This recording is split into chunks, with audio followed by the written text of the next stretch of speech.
شروع اللہ کے نام سے جو بڑا مہربان نہایت رحم والا ہے۔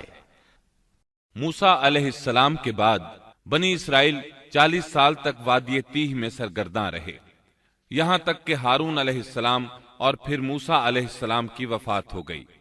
ان کے بعد بنی اسرائیل کی باغ ڈور یوشع بن نون علیہ السلام نے تھام لی۔ آپ یوسف علیہ السلام کی اولاد میں سے تھے۔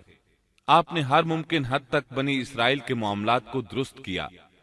40 سال کا عرصہ پورا ہو گیا تو یہ بنی اسرائیل کو لے کر بیت المقدس کی طرف چلے، کیونکہ یہ بات ان کے لیے لکھی جا چکی تھی کہ وہ وہاں سکونت پذیر ہوں گے۔ سورۃ المائدہ آیت 21 میں یہ ذکر موجود ہے۔ اے بھائیو، تم ارض مقدس یعنی ملک شام میں جسے اللہ نے تمہارے لیے لکھ رکھا ہے داخل ہو چلو، اور دیکھنا مقابلے کے وقت پیٹھ نہ پھیر دینا۔ اے میری قوم، اس مقدس زمین میں داخل ہو جاؤ جو اللہ نے تمہارے نام لکھ دی ہے۔ مقصد یہی تھا کہ ایلیا شہر ان کا مسکن بنے اور وہ اس میں حکومت کریں۔ انہیں میدان تیہ میں محصور ہونے کی سزا اس بنا پر ملی تھی کہ وہ یہاں کے زبردست اور جنگجو لوگوں سے ڈر کر شہر میں داخل نہیں ہوئے تھے۔ 40 سال تک واعظ و نصیحت کی وجہ سے وہ اس میں داخل ہونے کا پختہ عزم کر چکے تھے، اس لیے شہر میں داخل ہو گئے۔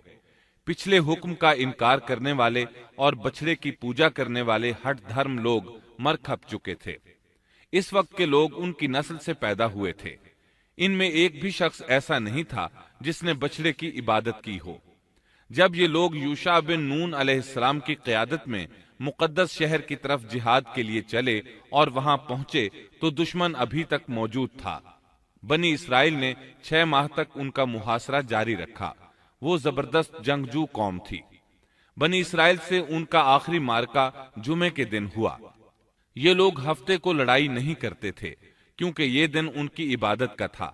اس دن عبادت کے علاوہ ہر کام حرام تھا، لڑائی بھی ممنوع تھی۔ عصر کے وقت معرکہ ہوا۔ بنی اسرائیل بڑی حد تک کامیابی حاصل کرتے آگے بڑھتے چلے گئے، لیکن اسی وقت سورج غروب ہونے کا وقت ہو گیا۔ اس طرح صورتحال نازک ہو گئی۔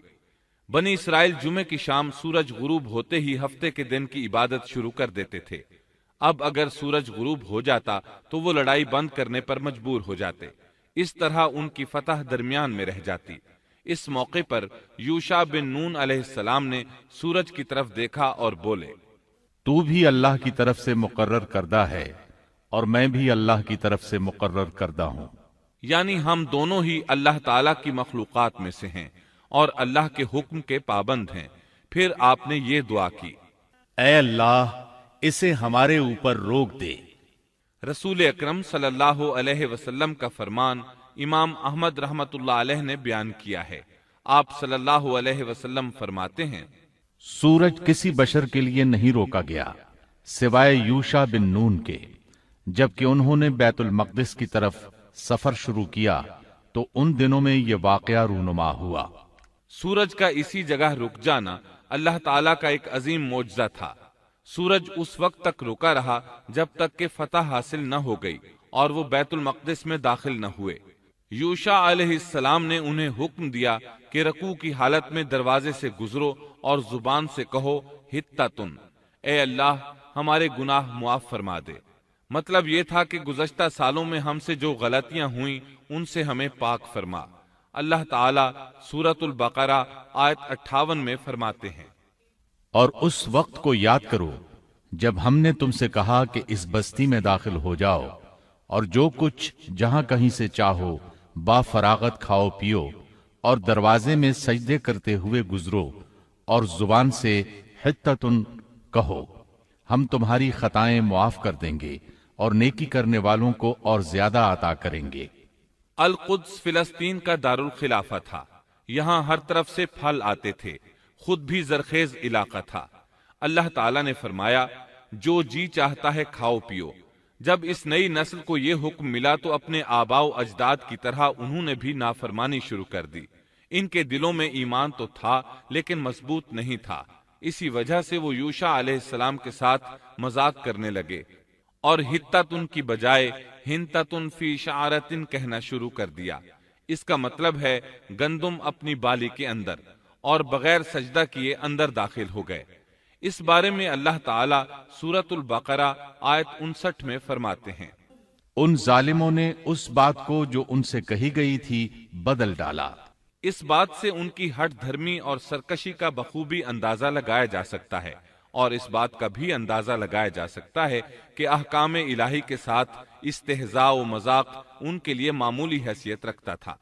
یہ حقیقت ہے کہ جب کوئی قوم اخلاق و کردار کے لحاظ سے اس قدر زوال پذیر ہو جائے تو وہ احکام الہی کے ساتھ اسی طرح کا سلوک کرتی ہے، اور جب کسی قوم کی حالت اس حد تک خراب ہو جائے تو اس پر اللہ کی طرف سے عذاب ضرور نازل ہوتا ہے۔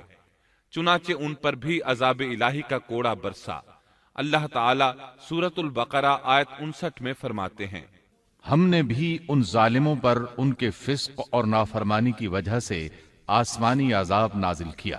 ان لوگوں نے اپنی ہٹ دھرمی کی وجہ سے اللہ کے احکامات میں تبدیلی کی، اس طرح آیات الہیہ میں تحریف کا دروازہ کھلا، اور یہ لوگ تورات اور کلام الہی میں تبدیلیاں کرنے لگے۔ بنی اسرائیل میں یہ سلسلہ اس وقت سے شروع ہوا، نتیجہ یہ کہ ان پر عذاب نازل ہوا۔ صحیح مسلم میں نبی کریم صلی اللہ علیہ وسلم کا ارشاد گرامی ہے، طاعون ایک عذاب ہے جو بنی اسرائیل پر یا تم سے پہلے کسی امت پر بھیجا گیا۔ چنانچہ بنی اسرائیل پر عذاب نازل ہو گیا، اس کی وجہ سے ایک ہی دن میں 20,000 افراد لقمہ اجل بن گئے۔ یہ دیکھ کر وہ اللہ سے پناہ مانگنے لگے۔